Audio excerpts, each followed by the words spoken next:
Do you want to see something fantastic? Just take a look.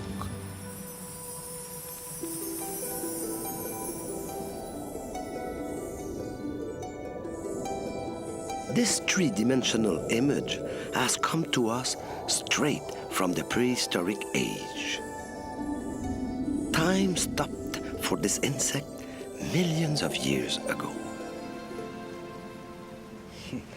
Our camera may be very sophisticated, but it cannot take us back to the past. This is our real-time travel machine, a piece of amber. Every specimen preserved in this remarkable substance has its own story to tell about the climate, the vegetation, and its own life from a world that has disappeared forever. We're off to the Dominican Republic, where more of these fascinating time travelers are waiting for us.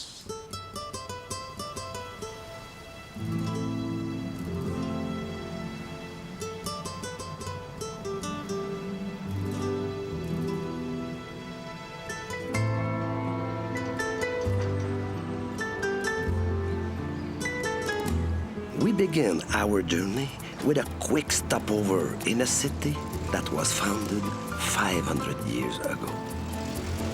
Santo Domingo, one of the oldest cities in the Americas.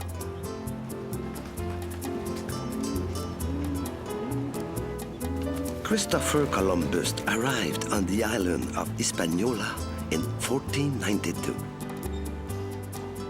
From the first day, he knew that he would find invaluable treasure because the inhabitants gave him a pair of shoes inlaid with pieces of amber.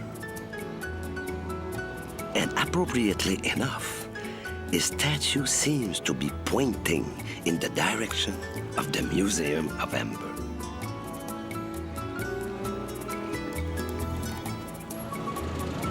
This museum is one of the most popular tourist attractions in Santo Domingo.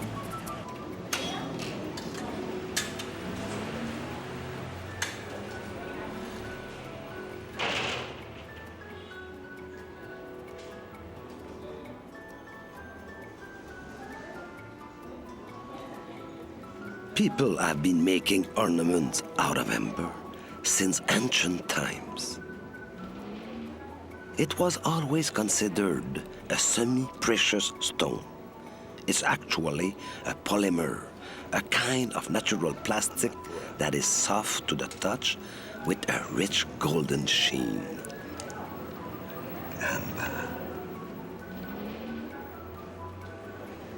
On the second floor is the magnificent collection of Señor Caridad, the owner of this museum. All of his amber pieces contain amazing fossils, many of which are insects. In the middle of the 19th century, scientists began to investigate the surprising properties of amber. The first question that comes to mind is, how did plants and insects get inside such beautiful packages? I'm here on the campus of the Universidad Autónoma to solve the mystery, to find the descendant of the greatest amber producer in the Dominican Republic. This is an algarrobo. 20 million years ago, this tree's ancestors dominated the primeval forest that covered the whole island. All the amber we find today is the byproduct of the resin of these ancient trees. So, set your watches back 20 million years.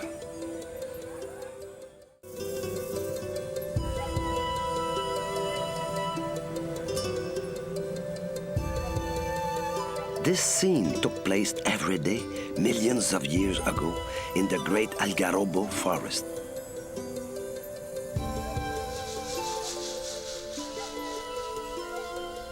A beetle living inside a crack in the bark of a tree walks out of his hiding place to patrol his territory. A little further up the trunk, a branch has been broken by the wind.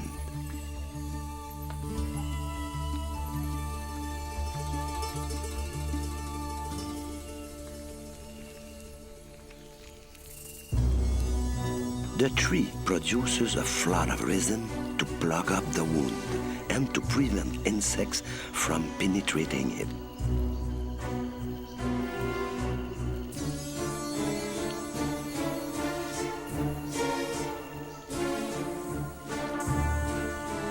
The trickle of thick liquid soon becomes a flood, carrying away its first victim.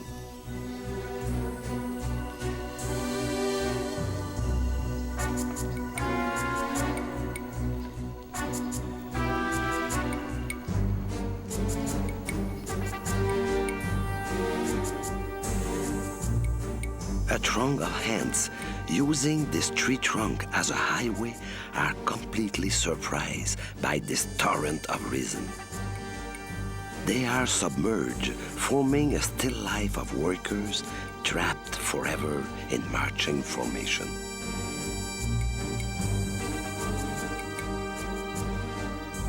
A wasp, attracted by the sugary smell of the resin, approaches the sticky trap a little too closely.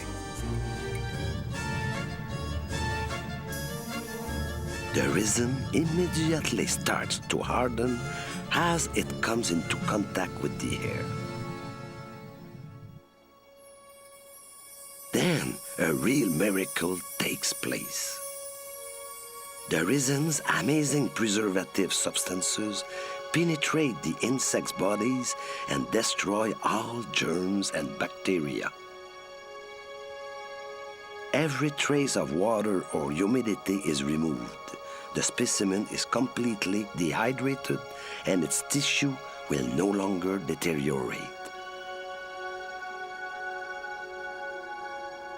This is why we find insects as delicate as this mayfly still intact after millions of years.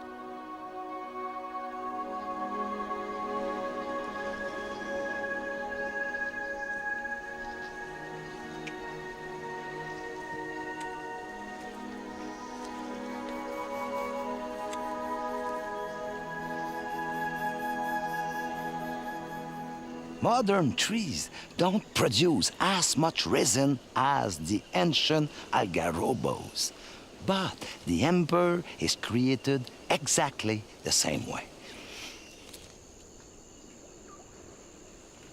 The molecules in this chunk of resin have started to fuse, but it will take a few million years more before it becomes as hard as amber.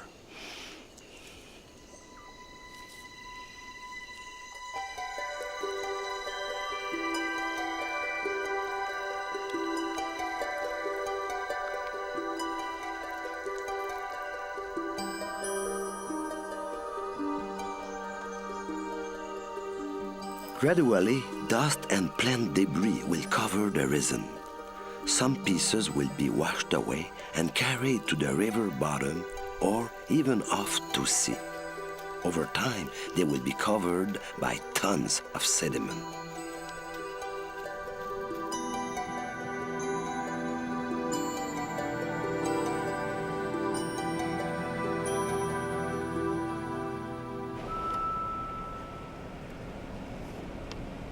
Amber is buried deeper than the treasures once hidden by pirates along the coast of Hispaniola.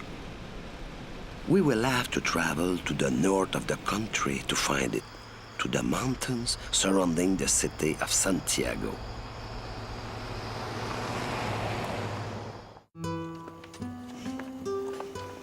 Even if the amber is buried, we may have to do some climbing to get to it.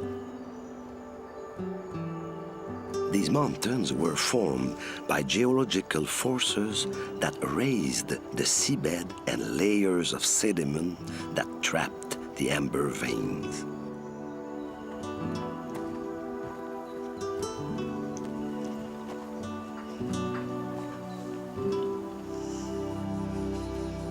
Sometimes amber can be extracted from open pit mines. But here, the seam runs straight through this mountain. Often, the miners must tunnel more than 100 meters to reach it.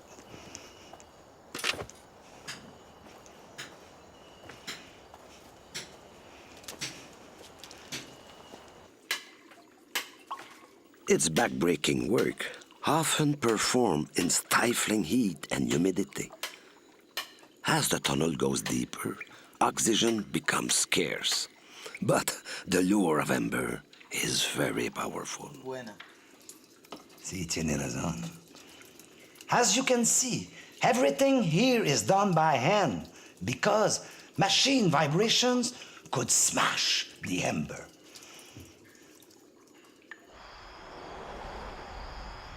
I'm off to Santiago to get these stones polished.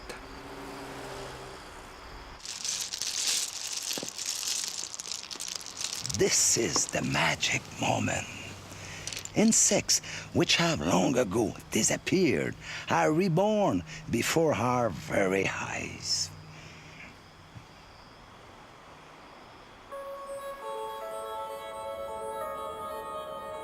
What we find here are bark and ambrosia beetles. And that should come as no surprise. Much of the resin produced by the algarobo trees was to keep these tiny drilling machines under control. Today, the descendants of these beetles still spend their lives digging tunnels under bark or inside tree trunks.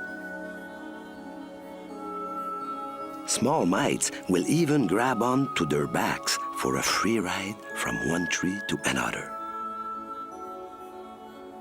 Every new amber piece reveals different insects that were once living around the algarobo tree.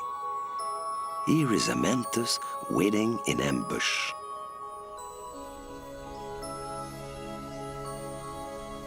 Lower down, near the roots, a centipede is tracking its prey.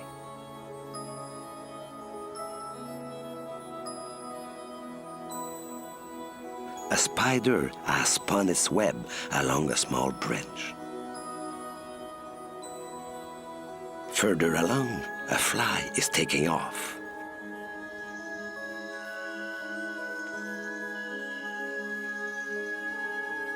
The predator senses vibrations in the air.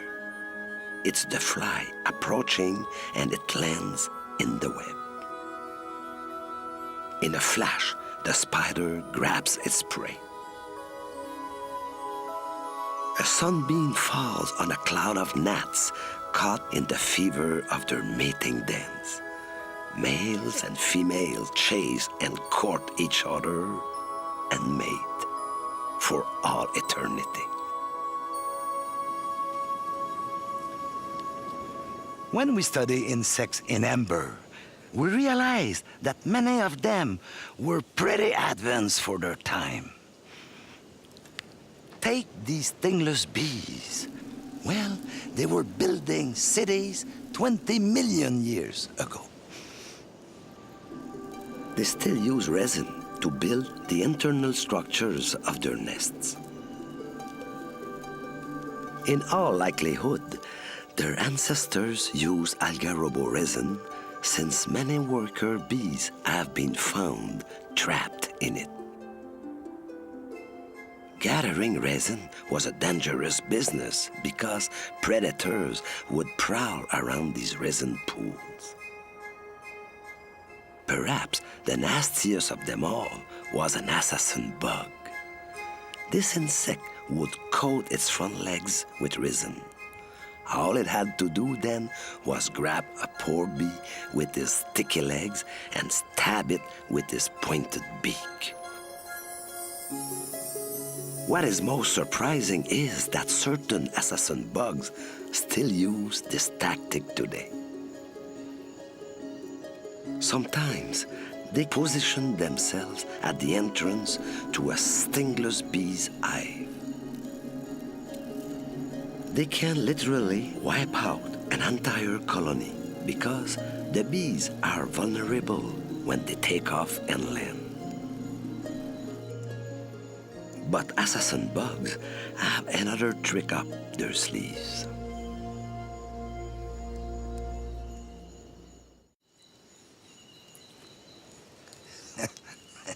The bees trapped in my net are panicking. So they emit a chemical substance that alerts the other bees.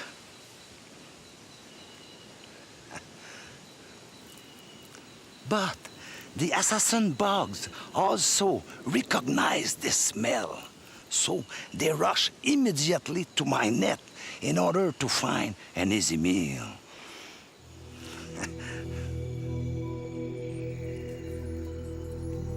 One suspects it took the assassin bug millions of years to recognize that odor.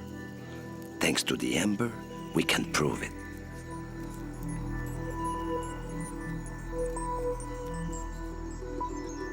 Insects in amber also gave us valuable information about the ancient tropical forests where they lived.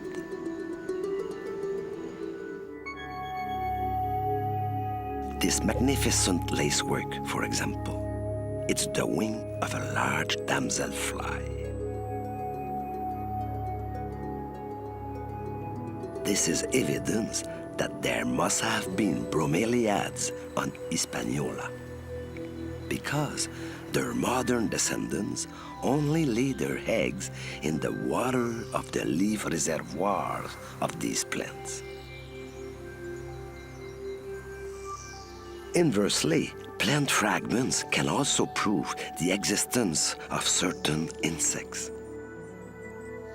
Acacia flowers, preserved in amber, show that pseudo-Myrmex ants existed then, because they always live inside acacia trees. We can say that the social life of termites began more than 20 million years ago, as shown by this brave soldier who died on the field with honor. This tiny homopteron has left a solid heritage for its descendants, a wax fan that has crossed thousands of millennia without losing a feather. The insects we find in amber reveal both the great successes and resounding defeats that have marked their evolution. Despite all our efforts, we will never be able to recreate the majestic primal forest. Almost all the species of plants and insects we find in amber have disappeared today, the victims of mass extinction.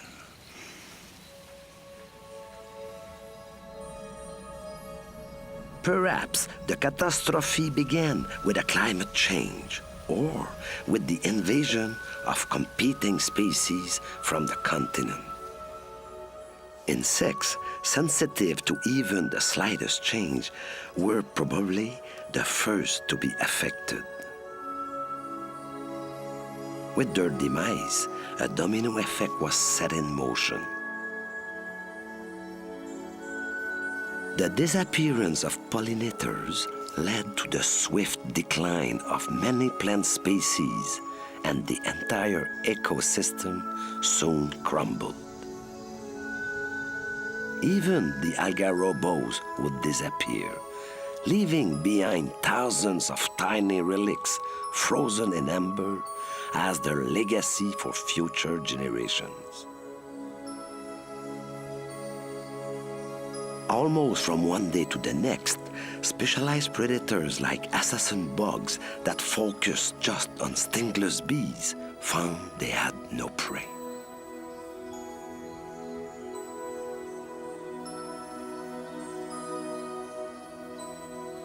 The disappearance of all these insects also had terrible consequences for reptiles, birds, and other insect-eating mammals on the island.